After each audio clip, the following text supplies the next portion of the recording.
Let's imagine that this is you and you are headed home for the holidays. So you board a plane and you notice while you're on this plane that the people around you are pretty sick. The guy next to you looks like he has a fever. Maybe the flight attendant is coughing. So you head on home, and although you're excited to see everybody in your family, you are feeling completely run down. And so you decide to head to bed, and hopefully you'll feel better tomorrow. Unfortunately, you don't feel better the next day. You have a very high fever. You don't even have the strength to get out of bed for a few days.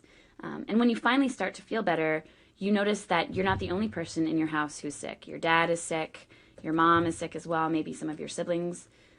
You call your best friend. They are sick and their entire family is sick. Maybe you talk to a neighbor and someone on your street you learn has died from this illness.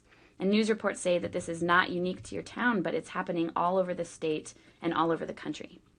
Now, this is a really scary situation, but unfortunately, it's not one that is out of the realm of possibility.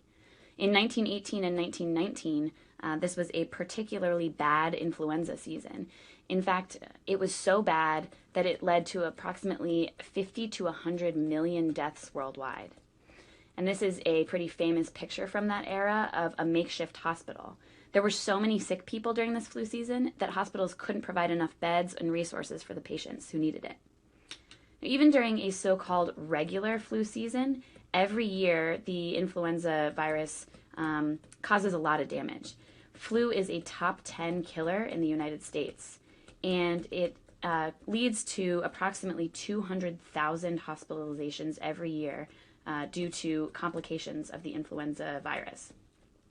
In addition to the 200,000 hospitalizations that we have every year in this country, approximately 20 to 40,000 people die every single year, 20,000 to 40,000 deaths on an annual basis.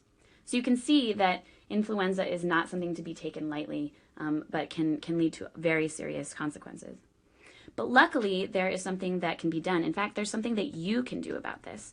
As someone who's learning this training, you're learning how to vaccinate people in your community. The modern influenza vaccine is approximately 70% effective in preventing influenza infection. And so this is a great way to help prevent illness and death.